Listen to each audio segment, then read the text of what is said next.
गुरु भक्ति योग। अपने आप को आचार्य की सेवा में सौंप दो। तन मन एवं आत्मा को खूब तत्परता से अर्पण कर दो।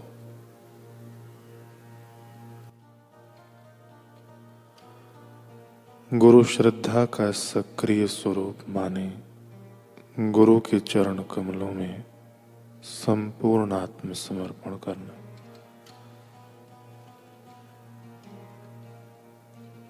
गुरु सेवा के नित्य क्रम में खूब नियमित रहो।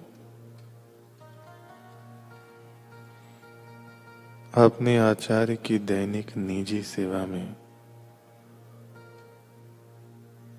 घड़ी के समान नियमित रहो।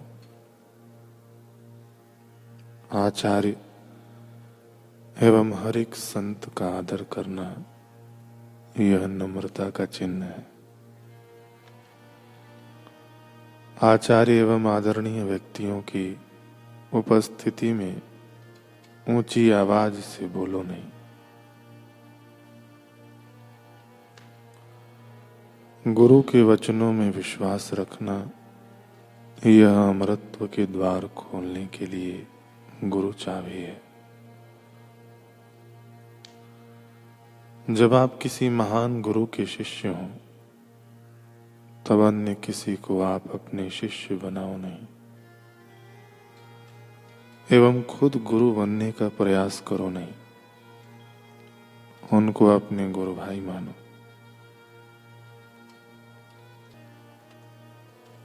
गुरु करना और बाद में उनको धोखा देकर उनका त्याग कर देना, इसकी अपेक्षा गुरु नहीं करना और भवाटवी में भटकना बेहतर है।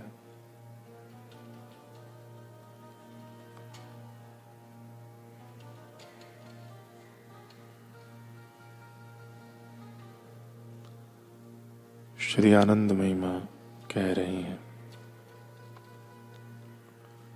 कि सद्गुरु का लाभ बहुत सुकृत से होता है।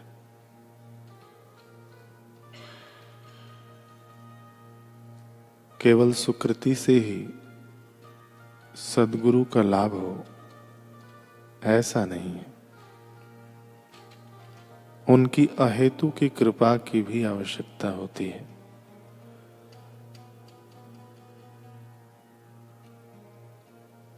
गुरु, मंत्र, इष्ट ये सभी एक हैं।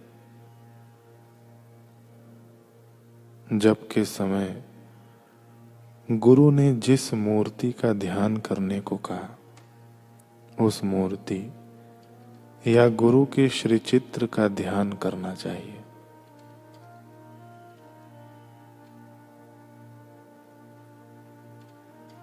पर गुरु यदि किसी को ध्यान का कोई विशेष स्थान जैसे षट चक्र का कोई चक्र ध्यान करने को कह दें तो उसकी बात दूसरी है। वह गुरु के निर्दिष्ट स्थान में ही ध्यान करेगा।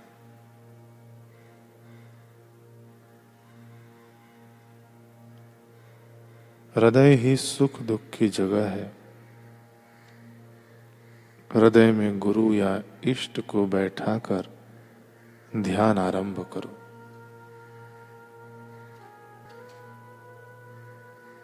पेड़ के तने में पानी देने से ही वह पानी जड़ में पहुंचता है और उसकी सहायता से पेड़ बड़ा होता है। उसी प्रकार हमारे शरीर रूपी वृक्ष की जड़ मस्तक में है। हृदय हुआ इस पेड़ का तना। यहां पानी देने से ही वह जड़ में पहुंचता है। इसलिए ध्यान हृदय में करना पड़ता है।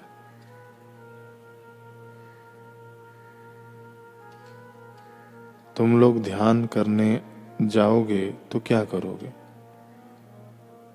गुरु या इष्ट जिसको हृदय में बैठाया है उसी का चिंतन करोगे,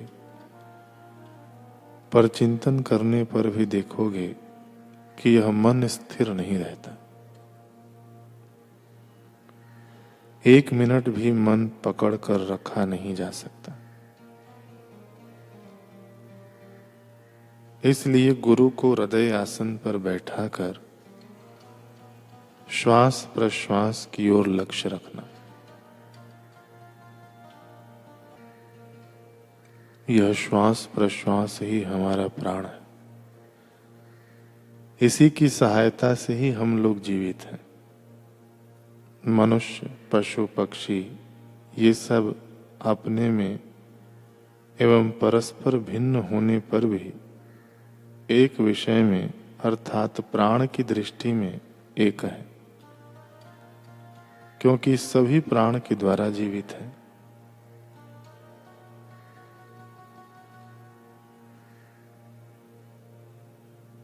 इसलिए गुरु को हृदय में बैठाकर सोचना चाहिए कि गुरु प्राण रूप में विश्व ब्रह्मांड में फैले हुए हैं।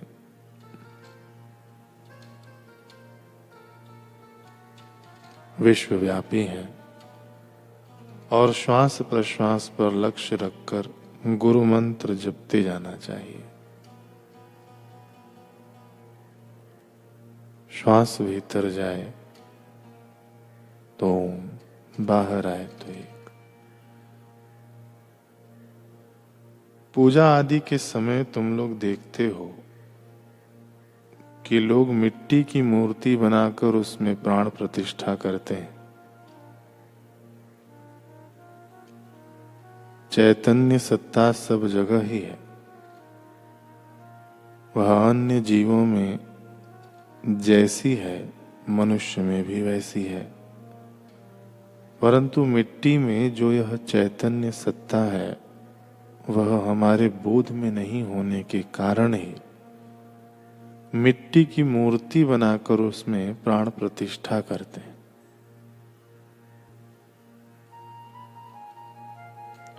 इसी प्रकार गुरु को हृदय आसन पर बैठाकर वे ही प्राण रूप में सर्वत्र विराजमान है सोचकर श्वास प्रश्वास की ओर लक्ष्य रखकर जप करना। खूब चंचल बालक को घर के भीतर शांत रखने के लिए जैसे उसके हाथ में खिलौना देना पड़ता है, यह भी उसी प्रकार है।